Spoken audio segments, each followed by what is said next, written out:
Hello, everybody. Come on in. This is my favorite part of these interesting virtual events when we let everybody virtually file into the room. Come on. Hi, everyone. I'm Jen Stojkovic. I am the Executive Director of SF City, and I am really glad to have you here today giving us your lunch. These are a coveted time to take. So I really appreciate you spending today's lunch with us, having a conversation with Secretary Padilla. It's going to be an interesting time. There's a somewhat important election coming up this year, so we've got a lot to talk about. And with that, I'm going to get started. So first off, thank you for joining today. I've got some housekeeping notes. That is part of my spiel. So you'll see at the bottom there is a Q&A feature. So we will be taking questions throughout today's conversation. And at the end of today's conversation, we are going to be getting to as many of your questions as we can. So please feel free to fill them in as we're chatting. As things pop up, they'll fill up a little queue for us, and then we will get to them later on in the conversation. Next, this webinar is being recorded. So if you miss some sort of very crucial election detail, don't worry. We are going to be sending it out to you afterwards with a full recording so that you can walk out and learn about all these nerdy election details. Lastly, I've got to do the social media plug. It's part of my job. So if you are interested in talking on social media today about today's conversation, your thoughts, please tag SF City at SFCITI, and you can use the hashtag #TheCovid-19 effect. All right, I think that's about it for my housekeeping. So what I'm gonna do real quickly is we're gonna go through just a quick high-level overview of elections. We published a piece a few weeks ago on the COVID-19 effect on elections, and if you did not get a chance to read it, don't worry. Jackie is in the chat sending you a copy of it, and I'm going to do a real quick TLDR. Sound good? All right, let's pop back on there. Okay. So the COVID-19 effect on elections. So first and foremost, who is SF City? So we are San Francisco's tech trade association. We were founded in 2012 to empower San Francisco's tech community so that we could connect tech leaders, government leaders, and community leaders to work on local issues. Every now and then, something as important as elections and voting happens. And so this is a huge piece of our body of work, and we're really excited to have so many people joining today to wonk out. We also provide San Francisco's tech COVID-19 update. So if you want to know everything that's going on in San Francisco, from the state of California, and the San Francisco tech community, you can subscribe at sfcity.org. All right, let's get to elections. So there's been a lot of changes. We are in the midst of a pandemic that does not appear to be stopping anytime soon. And so we have very, very proactively been working here in the state of California on how we can change voting for the 2020 presidential election. California was already one of 34 states in which voters could receive a mail-in ballot without justification, such as living abroad or serving in the military. I don't know about any of y'all, but before we actually did this policy piece, I did not realize that some states actually require an excuse for you to receive a mail-in ballot. On May 8th, Governor Gavin Newsom signed an executive order to make California the first state to move to an entirely vote-by-mail operation because of the pandemic. Governor Newsom is not willing to take any chances risking the lives of California voters. Now, the state must figure out the logistics of sending every registered voter a ballot and then, next, counting the ballots. If you thought election results in San Francisco take a while, just wait until this November. Officials are concerned that if a majority of voters wait until election day to turn in their ballots, we might not have election results until a week or several weeks after the election. Even though California will be moving to a vote-by-mail operation, it is vital that the state still offers in-person voting. According to election rights advocates, polling places offer a vital service to many communities that depend on them, including those who do not speak English, those who do not have a fixed address, those who have learning disabilities, who have recently moved, or who do not feel comfortable using the absentee ballot process. Now, local officials are tasked with the difficult task of not only finding a space large enough that people can navigate the voting process with physical distancing guidelines, but they also have to figure out enough willing volunteers to work the polls. Across the state, COVID-19 has affected the ability of voter initiative ballots to reach the required threshold of signatures to qualify for the ballot. In-person signature gathering does not flow in our new physical distancing society. As a result, there are a number of campaigns that have stalled or suspended their campaign. Campaigns tried to petition alternative signature methods such as electronic signatures, but nothing has quite come to fruition in time. Though, if the campaign is fortunate enough not to have a time-sensitive measure, they could decide to submit the signatures for a future election. Campaigning in the age of COVID-19 is going to usher in a new era of campaign technology. Have y'all been seeing all these interesting voting Zooms, all of these campaigns? Campaigns have always had a great track record of being early adopters and embracing new technology. This cycle is no different. Campaigns are hosting digital events on every single platform imaginable. They're investing even more in digital and social media marketing. And they're getting pretty creative. I hope you're okay with politicians campaigning in your video games like Animal Crossing. All right, so that is your TLDR on COVID-19 and elections. I'm back. Hey everybody, we still got you here.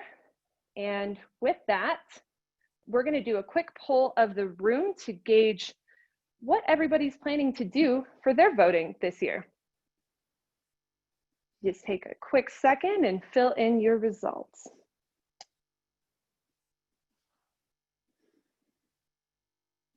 Oh, interesting. We've got quite a spread of folks that are, okay, we got vote by mail coming, we got in person, early voters, day of. Does everybody want that sticker?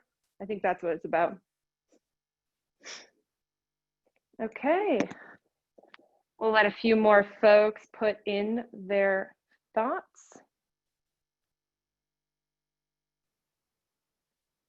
All right, we're gonna share the results out. Interesting stuff. So it sounds like we got a lot of eager beaver vote by mailers today, and you're all planning to turn it in early, which is probably gonna be music to the secretary's ears because there's gonna be a lot of ballots to count. All right, with that being said, Secretary Padilla, welcome. Thank you, thank you. Hello, everybody. Hello. How is it going? As best as you can hope for, given everything that's going on. So as we get started, let me say a couple things real quick. Number one, welcome to my family's dining room / home office / classroom, by morning and et cetera, et cetera, et cetera. So welcome to the Padilla House. I also want to take a moment. Look, I know we want to get into elections. We're going to talk technology. We're going to talk reforms. We're going to talk COVID. I can't help but just have all of us acknowledge the services today for George Floyd. They're happening as we speak, literally, and the events of the last couple of weeks. So on top of everything else that we've been working on, election security, accessibility, response to COVID, et cetera, I hope you, like me, are even more inspired and driven to achieve an inclusive democracy in America, led by California, to address a lot of the policy issues that should have been confronted a long time ago. So let's honor George and the others, because George's life mattered, Black lives matter, and let's just be inspired by that today in this conversation. Very well said. So I think the easiest way to kind of start off today's conversation, as this is the COVID-19 effect, what have the last few months looked like for you? So I guess let me put it into a little bit of context here. When 2020 started, right? Think about New Year's Day for yourself. I don't know where you were, how you were celebrating, but I felt sort of a palpable positive energy, right? The last few years have been tough for everybody in politics and everybody in the country. Roller coaster emotions, anxiety, depression, rage, etc., because of the national political environment. I'll just leave it at that. But I felt come January that people felt finally 2020 is here, and we can go to the polls again. And so that, you know, a lot of the events that we did in January, February, that was the feeling. California voted in an earlier primary than we have in the past, right? We were part of Super Tuesday on March 3rd. So just off the top, the state of our democracy is strong. We went into March 3rd with record registration, 20.7 million voters on the rolls in California. And we had a record turnout, more ballots cast on March 3rd than in any other primary in California history. You know, because we're nerding out here, like you said, or geeking out in elections talk, you should know that the new metric for turnout isn't voter turnout or turnout of registered voters, because different states have different laws that make it easier or not so easy to be registered or to stay registered to vote. So the real apples to apples metric is turnout of eligible voters. And I'm proud to say that the turnout in the primary was the second highest turnout of eligible voters in nearly 40 years. So a lot of good stuff, But soon after March 3rd, right, I think it was about March 13th or so, whether you had a local order or a state order to stay at home because of the coronavirus pandemic. And so we immediately went to work, as some counties were still counting ballots and processing ballots in the primary, to think about what's November going to have to look like, because we will have an election, right? You know, a history geek out moment. Over the course of our nation's history, we've always maintained the elections, right? They're called for in the Constitution, presidential elections, that is.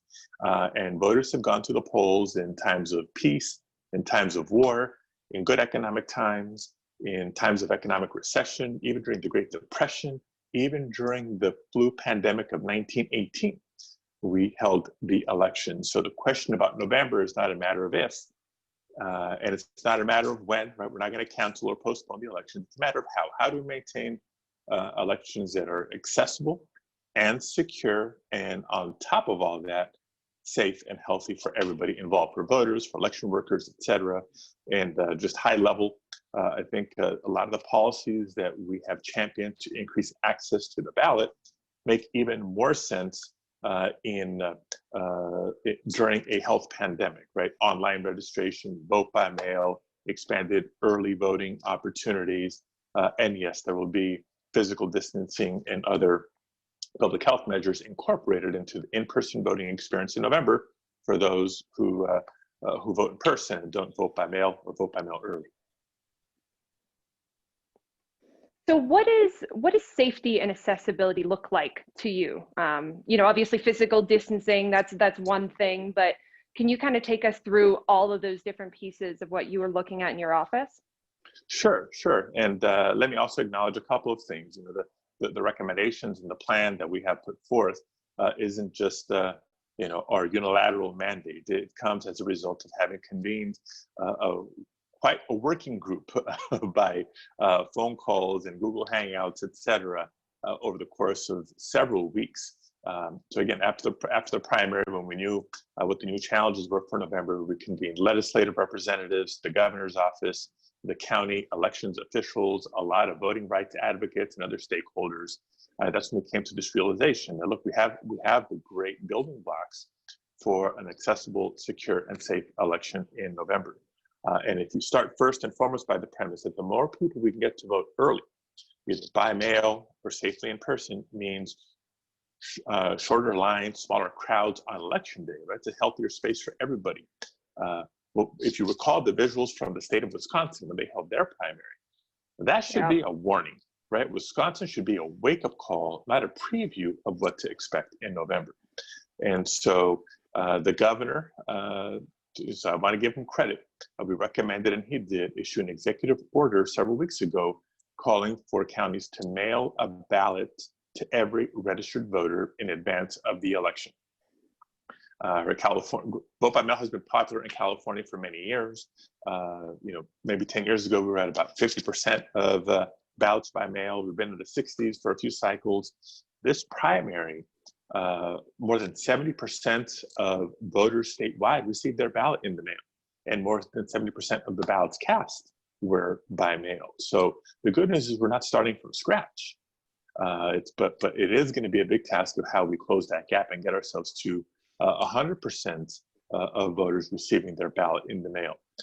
No more convenient way and no more safer, physically distancing, healthier way to vote than from the comfort and safety of your own home. But don't mistake that for an all vote by mail only election. We've known from day one that as much as we want to expand vote by mail, we need to maintain as many safe in-person opportunities to vote for people who need assistance, whether it's an accessibility issue, language assistance, same-day registration, ballot replacements, those sorts of things. So we had to work hard with counties to try to create that clarity of what's the right balance, right? In our heart of hearts, from a voting rights standpoint, you want as many locations as possible for as many days as possible. But in this COVID-19 environment, we're also dealt with a harsh reality.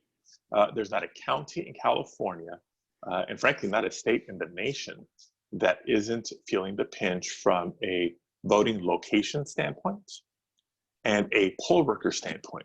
Right? You think of a lot of the voting locations that we've utilized in the past, whether it's retirement homes or residential garages, right? They just don't make any sense given what we're contending with. So not only do we have to replace them, but also look for a different type of voting location. Again, voting by mail is popular, but for those of us who are old-fashioned and like to vote in person, you go into a location with maybe 30 voting booths side by side. That's not the case anymore. We have to separate them by at least 6 feet. So even from a square footage standpoint, we have to look for a different type of venue while maintaining access to public transportation, parking, et cetera, et cetera. But we can have all the locations we need, but they're not useful if they're not staffed. And again, every county, every state is seeing a lot of poll workers cancel on them. A lot of seniors and retirees that have helped in elections past that are not available this November.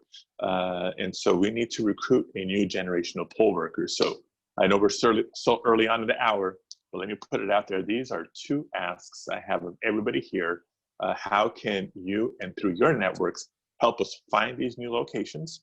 Every county needs the help, and recruit poll workers because every county needs that assistance. So are we just going to see a Gen Z generation of poll workers? Are we just going to flip the script? Hey, I'd love to see that, right? And not just for this November. Let's just lock you in for years and years and elections to come. I do think this is a little bit of a turning point. The good news is we're not starting from scratch. Like I said, a lot of these that we've been championing California, online registration that's been in place since 2012, for about 2 years now. We've also had automatic voter registration through the DMV. So that's how we've added about 3.5 million voters to the rolls in the last 5+ years. It's great progress. And in terms of making it easier for people to cast their ballots, 15 counties have adopted the Voters' Choice Act.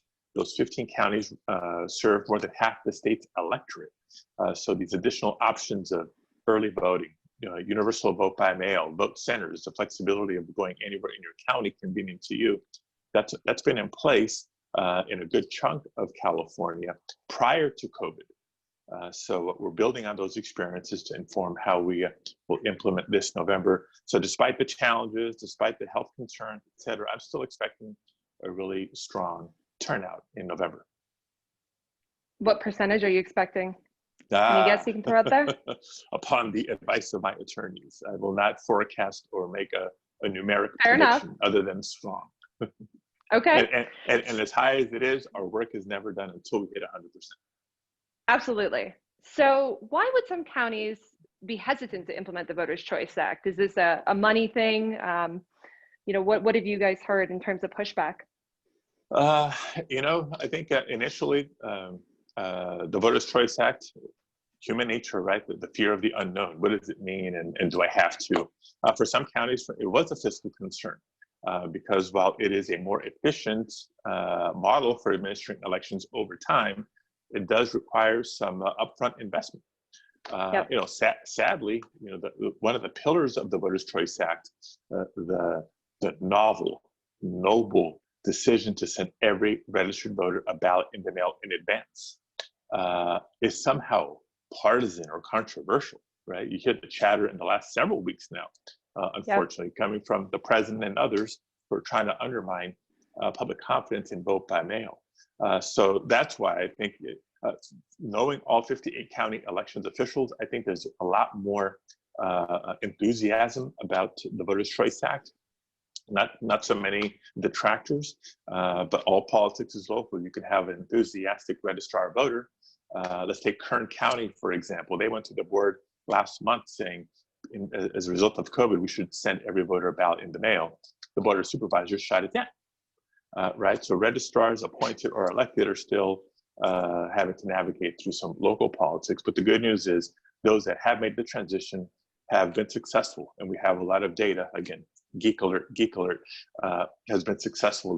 The 5 counties that transitioned to the Voters' Choice Act in 2018 all exceeded the record statewide turnout in November of 2018. The 15 Voters' Choice Act counties for this primary, 13 of the 15 of them exceeded the record statewide turnout of eligible voters. And the 2 that didn't, Fresno and Los Angeles, even they still exceeded their turnout from the 2016 presidential primary. So the data is there. It's secure, it's convenient for voters, it's good for turnout, and I do think it's the way of the future. Yeah, absolutely. Just a reminder, everyone, I see a couple of questions are starting to trickle in, so please feel free to pop them in there throughout today's conversation. So Secretary, this is, I mean, I gotta ask, we're a tech association and, you know, talking about what it means to go digital with voting. I can do my taxes online. I can do a lot of things online. Are we ever going to get to voting online? Maybe someday, but not anytime soon, and certainly not while I'm Secretary of State. Despite the pace of innovation, you know, I just don't think we're anywhere near it yet. In the elections world, and let me explain why. Look, my background's in engineering, as you all know. You know, I used to kid folks over the last couple of years when the primary focus was election security, election security, election security. If ever there was a time for an MIT engineer to be your Secretary of State, it's now.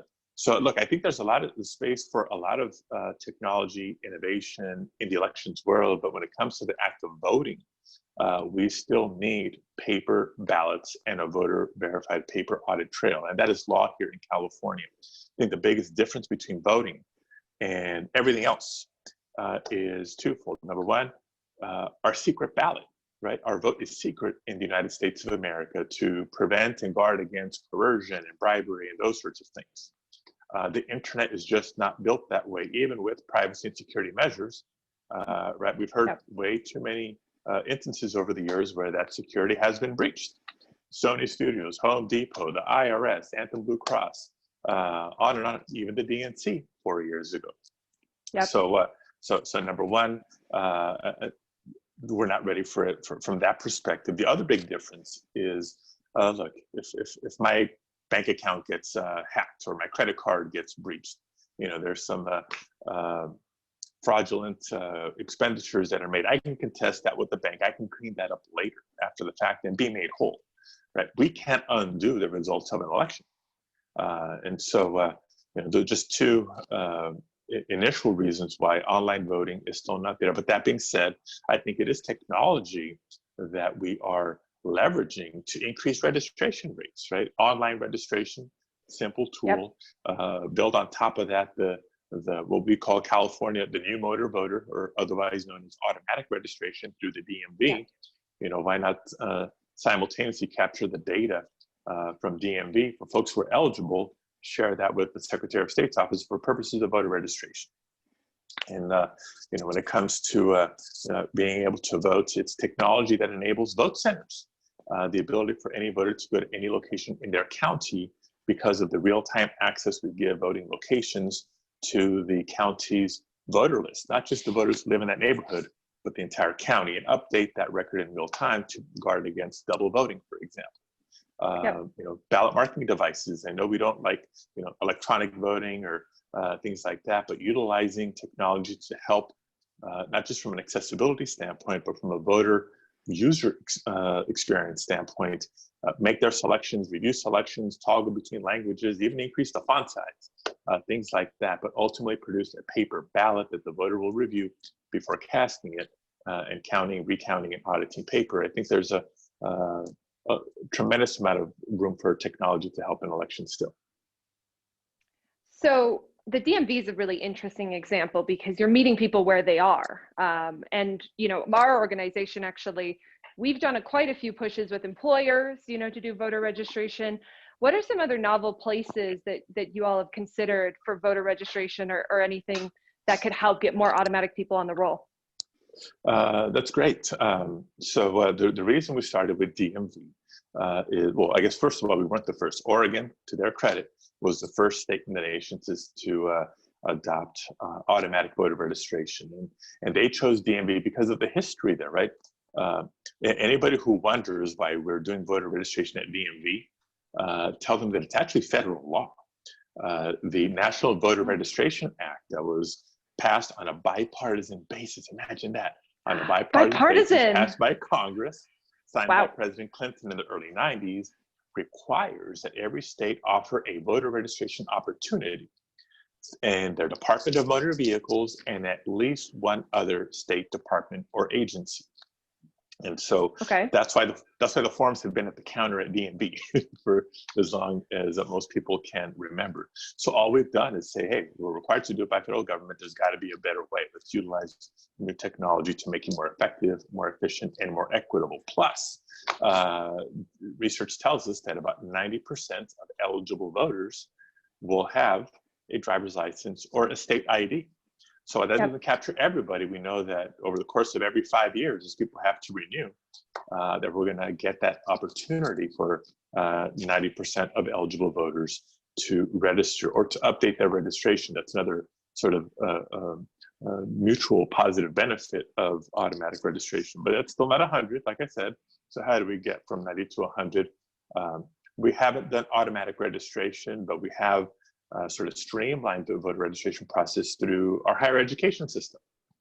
Right? Imagine that for students that are signing up for classes or enrolling to a community college, a UC, a CSU for the first time, to not have to just, okay, we'll click this button and go to the voter registration website, but pre-populate those forms, make it as seamless and as easy as possible. So a lot of ideas that we're exploring and implementing along those lines. Another one that I think is been extremely, not just successful, but very telling and powerful. When I was in the Senate, I voted on a bill by Senator Hannah-Beth Jackson to allow 16 and 17-year-olds to pre-register to vote. But it's basically filling out the same form on paper or online, and the Secretary of State's office will hold on to that information and activate somebody's registration on their 18th birthday. So we gauged, is there interest in young people about civic engagement and that sort of thing. Since the launch of the program, more than 500,000 young people have pre-registered to vote. And I think it's, very conservatively speaking, way more than 300,000 of them have turned 18 and are ready to get to the polls. So, innovative ways to leverage our existing voter registration infrastructure to improve our efficiency, our effectiveness, and the equity of our registration systems. Well, I'll have you know that my voter registration went through the DMV when I became a citizen a few years back. It was a great process, and I thought, why don't we have this in Canada, where I'm from? It's incredible when you can meet you can meet people where they're at. It makes it so much more accessible. So in terms of the election, we were speaking a few minutes ago. When the actual election happens, if there is this huge influx of mail-in ballots, how are we going to deal with all of these mail-in ballots? Are we predicting there's going to be a lag? What are you doing about this at your office right now? And how can we proactively be making sure we don't wait 5 weeks for an election result? So if you have a minute, let me kind of walk you through it, because it's once upon a time there was an election day and there was an election night, and we kind of knew the results. And it seems like as time goes on, it's not an election day, it's it's become more of an election month because of the volume of vote by mail.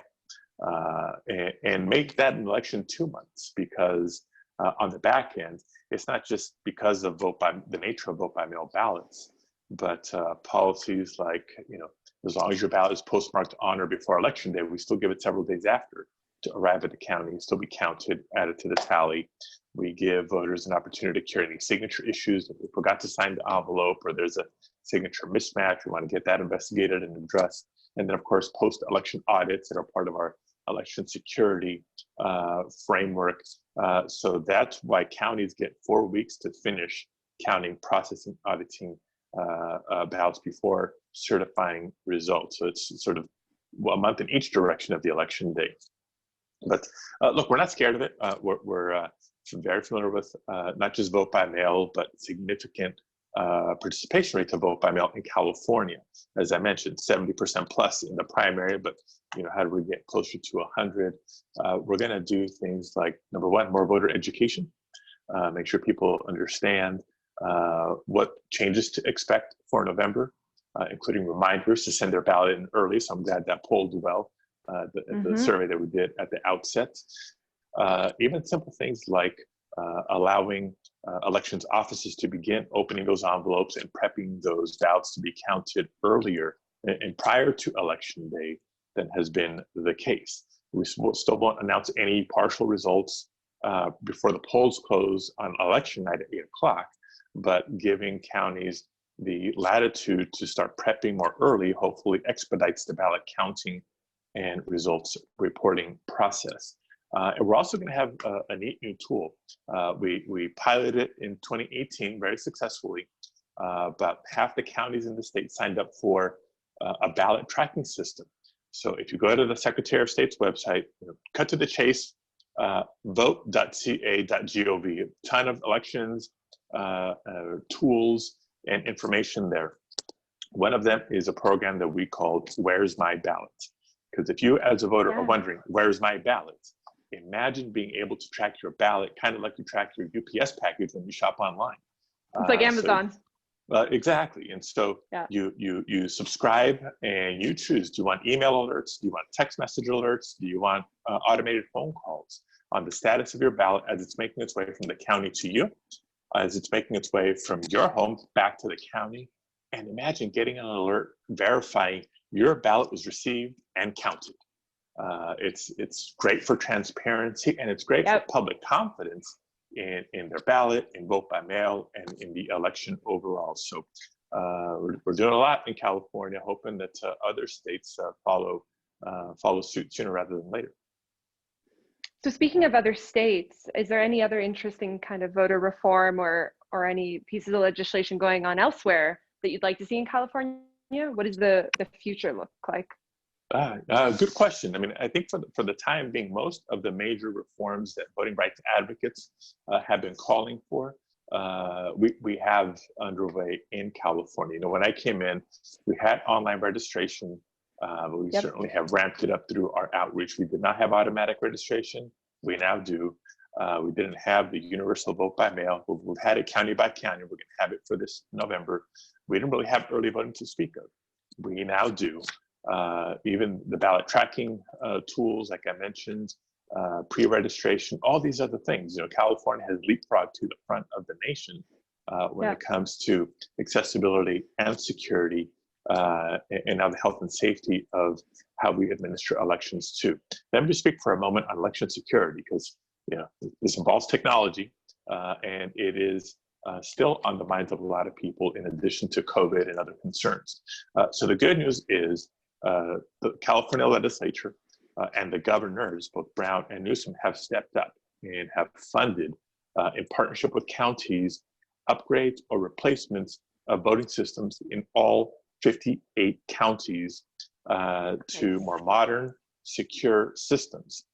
Great. California, that once upon a time there was this Senator Alex Padilla who had the audacity to suggest that California should establish its own voting system security requirements, and that we should test and certify on our own the voting systems to be used in California. So I mentioned that because the California's voting system standards actually exceed the recommended voluntary voting system guidelines established by the federal government. So when I say that all counties have upgraded, we can say without a doubt that we have safer, more secure systems in place in California than any other state in the nation. So secure voting systems coupled with paper ballots, voter verified paper trail, post-election audits, and offline voting systems, right? We're not connected to the internet to make it impossible to systematically hack or rig an election. You know, we're doing everything that it takes to be on the forefront of election security as well as accessibility. I mean, it sounds like we are just leading the way. Is there, I guess, looking at Oregon and looking at some of the other states that have maybe had some primary issues, is there anything that we can be doing as Californians to ensure that the rest of the country is going to get to vote? I mean, we're hearing about Texas voted remotely to block remote voting. What would you suggest for people here that want to help with that effort, if there is an avenue?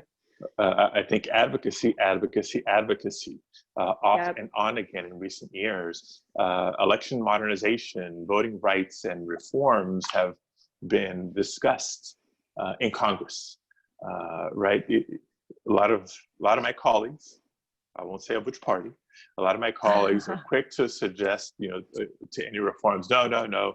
The federal government can't mandate anything. States run elections, nose under the tent. We shouldn't federalize it, et cetera, et cetera. But it is worth noting that the United States Congress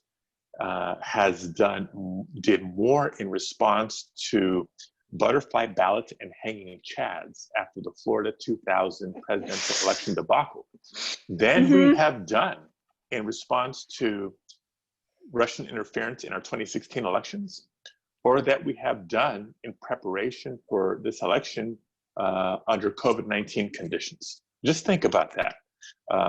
You know, I will give credit where credit is due. There have been a few recent appropriations by Congress that have been helpful, but it's still nowhere near enough, and it's certainly not consistent.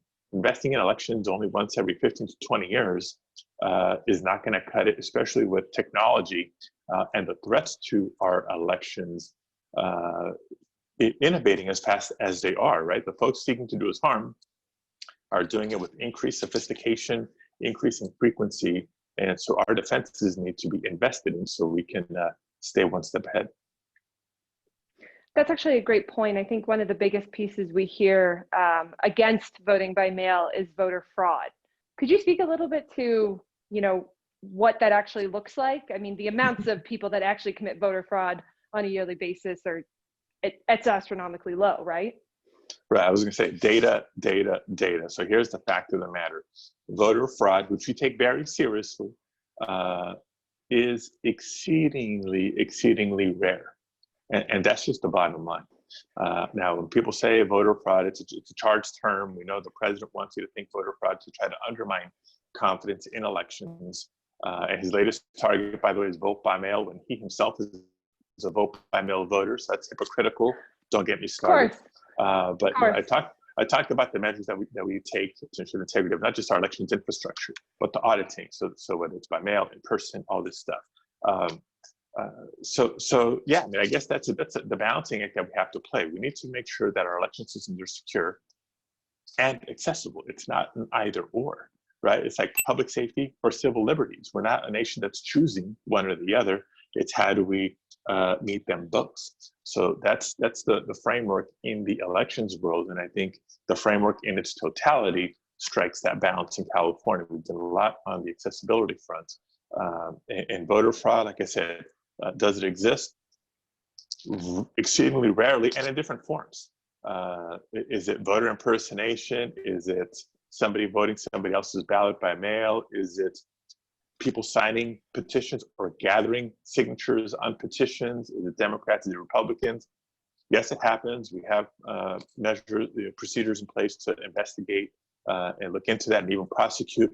But at the end of the day, it is exceedingly rare, which tells me that our safeguards are working. Yep. Well, I think that we need to make sure we're tweeting that one out, because that seems to be the latest talking point right now. Well, follow my my Twitter feed and my Facebook page, and we keep putting out the truth about Yep. the integrity of our elections. So share and retweet to your heart's delight. I must say, Secretary Padilla, you got quite a social media presence. You guys are bumping. We try. We got to meet voters where they are. Yeah, absolutely. All right, so we have some great audience questions coming in that I would love to get to. So let's get started. This is a great one. How can companies help you with underserved and vulnerable populations? Look, that's a great question, and I appreciate that. I spoke earlier about the need to create an inclusive democracy. And so just for a minute on my soapbox here, we look at a lot of the inequities in society, whether it's access to healthcare, criminal justice, environmental justice, educational opportunities, income inequality, on and on and on. We know that communities of color and lower income folks have been disproportionately impacted. Young people have been disproportionately impacted. So the more we do, because it's the right thing to do, to make it easier for eligible people to register or easier for registered voters to cast their ballot, means we are uplifting those voices that have been either marginalized or disenfranchised over the course of our history. So how can private sector partners help us do that? At a minimum, it's by spreading the word. We have a program in the Secretary of State's office that we call Democracy at Work, where we partner with local governments, yes, but primarily private sector employers to utilize your relationships, your brand, and your communications channels with customers, with employees, with members, to, on a nonpartisan basis, remind people of voter registration deadlines, right? Or resources closer to election, right? Don't forget to vote. Here's how to find your polling place, those sorts of things. And look, every company has a unique ability to do that, whether it's your infrastructure or anything else. So happy to work with you to tailor something that suits your company. So appreciate the question. I've already mentioned a couple specific asks. Recruitment of poll workers is new, but especially important this year, and helping us find voting locations. So if as a company you have, maybe it's a warehouse, maybe it's a larger retail space that's been impacted by COVID, that we can figure out the protocols to make it safe and utilize as a voting location. There's no shortage of ways for you to help us out here. I'm gonna give a shout out to Tamara Raspberry from my office, who's on this call. You can drop us an email, either on our public email address, and Tamara or somebody will follow up with you and take you up on your offers. And while I got you, we don't have to wait till November to do this. The planning has already begun, so we need your help now. But also what we need now is help us get the word out on the 2020 census. I know it's not elections talk, but still a critical civic engagement responsibility that we all have to make sure that every Californian, including the hard to count, aka low income, young people, communities of color, immigrant families, are accounted to ensure we get our proper representation in Congress for the next 10 years and our share of federal funding for the next 10 years. All right. So we've got a mix of, we got some very specific questions and some more broad ones. So let's get into one of the specific ones. SB 423 currently includes a provision that would allow counties to seek an adjustment or waiver from the Secretary of State to the required number of operational duration of in-person voting locations.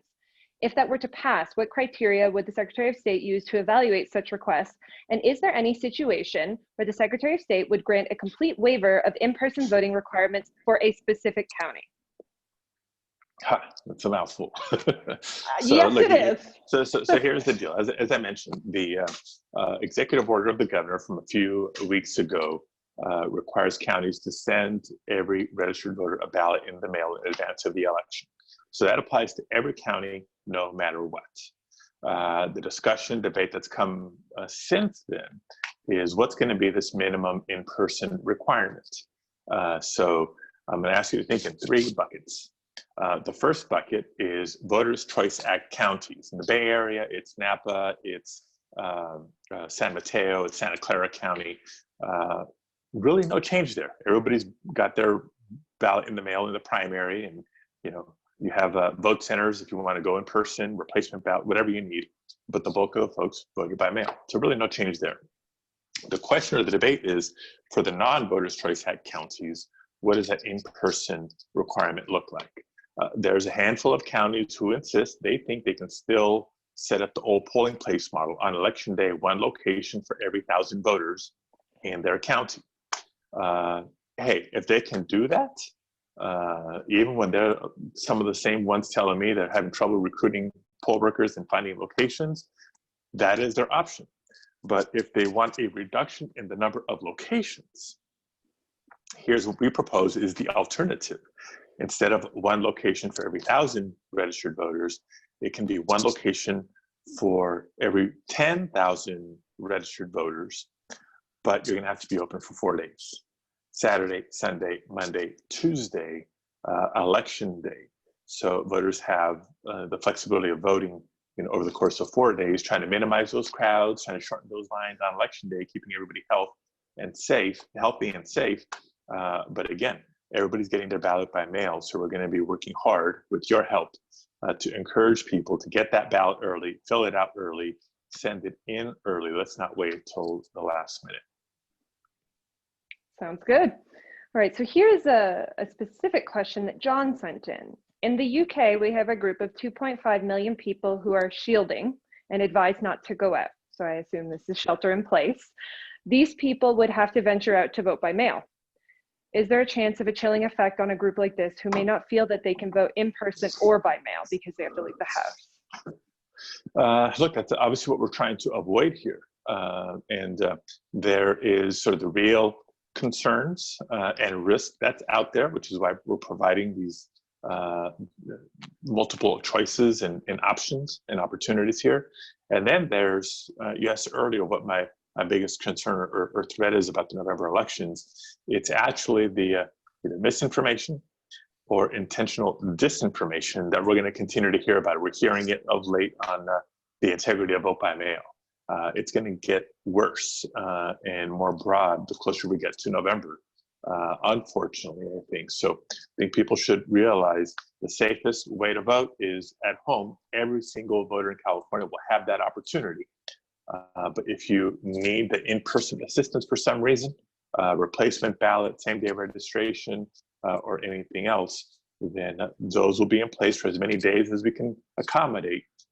And then on top of that, be prepared to, not just stand in line, but 6 feet apart.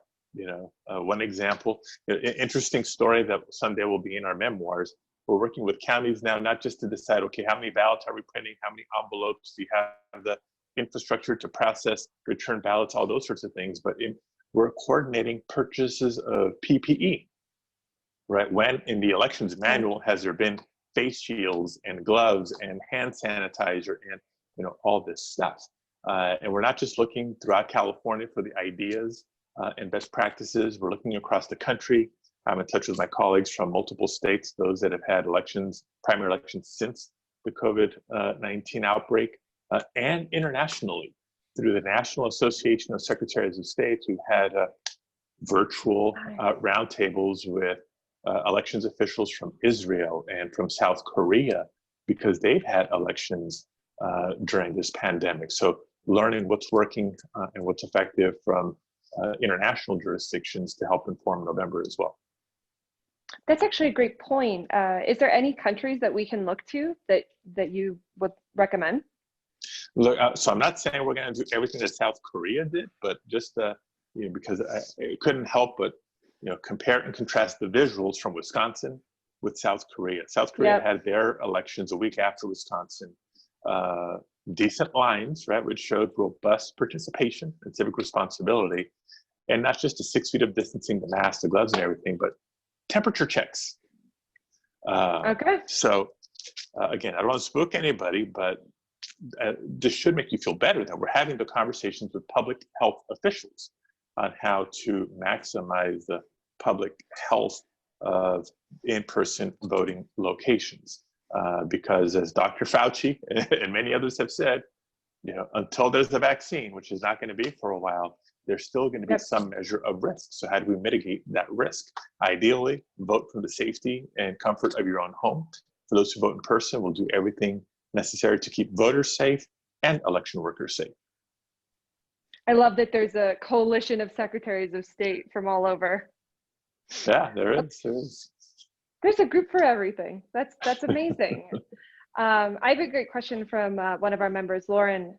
Thank you, Mr. Secretary. I have had a number of friends that are overwhelmed by the ballot and Guide to the Ballot, the book that has all the answers, all the questions and answers. Yes, it's pretty long.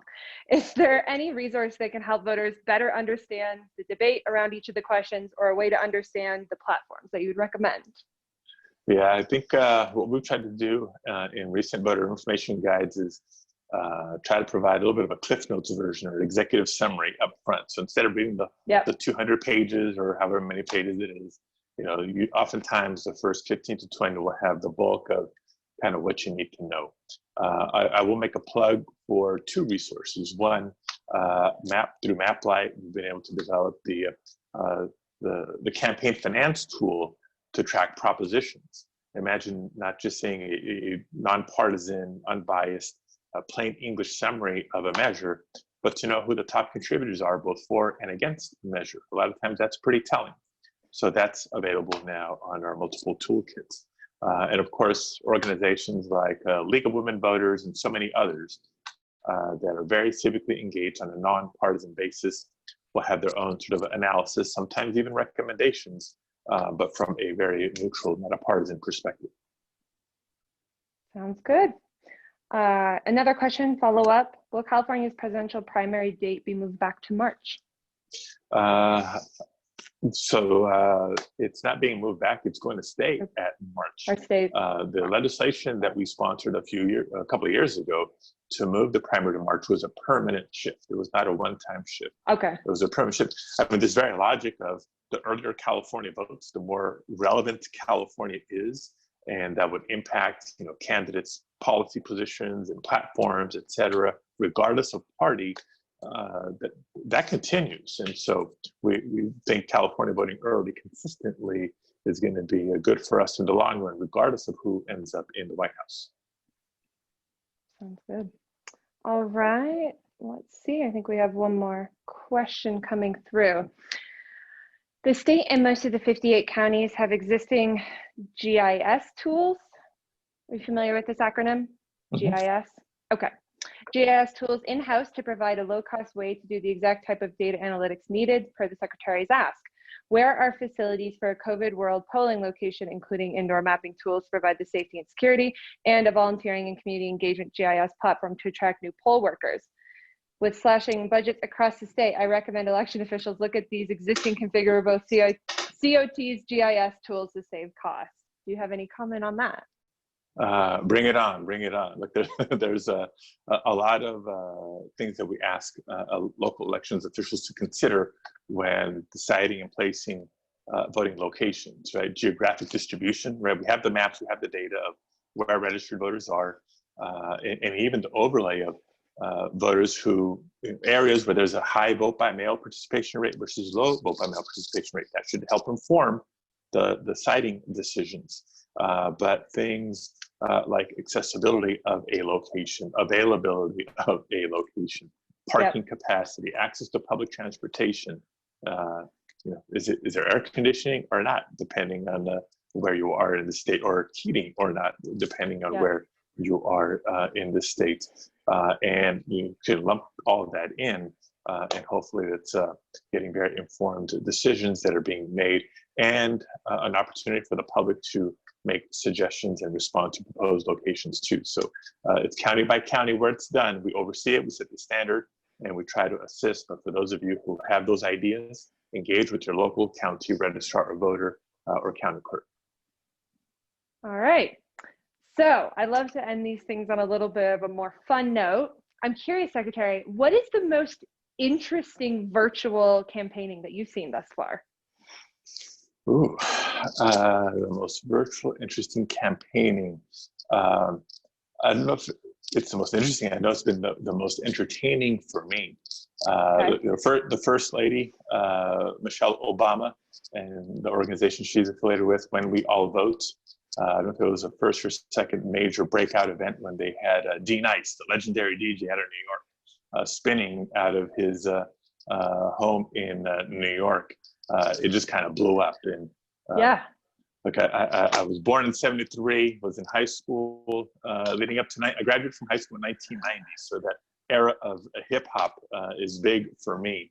So I just had his sessions going in the background. That was my theme music for the day. So a lot of fun, a lot of fun. But I think it's a good point. The same ways that we're adapting to just staying in touch with our friends and family, whether it's through phone calls or FaceTime or Zoom conferences or anything else. Let's make sure we're integrating our outreach and reminders of census and voter registration. And don't forget to vote this November with friends, family, neighbors, coworkers, everybody. Yep. Well, hopefully it's secure, but I'm assuming there's going to be a TikTok push. There's going to be a lot of, that seems to be where everybody's at now. So I'm sure we're going to have a lot of voting stuff coming through there.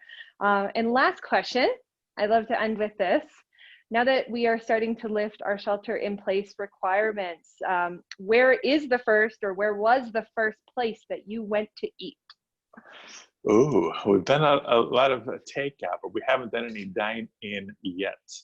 Okay. But my wife and I celebrated our 8th anniversary late April, so we didn't get a chance to go out. Thank you. We didn't get a chance to go out for an anniversary dinner, so I think we're gonna make up for that. And she's not here right now, but we're gonna go out on a limb. It's gonna involve some sushi. Okay. And we got a couple of favorite spots here nearby. Awesome. I love it. I have my 8th anniversary coming up too. That's funny. Congratulations. Okay. Well, with that being said, we are at the end of the hour. Thank you so much, Secretary, for spending the time with us today and wonking out, as we both said. These are this is a fun conversation to have, and we look forward to sharing out all of the amazing resources that you sent, and we'll be talking to Tamara as well to make sure that the flurry of asks that you put out to the audience gets out to everybody that attended today. Thank you very much. Well, everybody, let's get back to work. All right. Be well, everyone. See ya.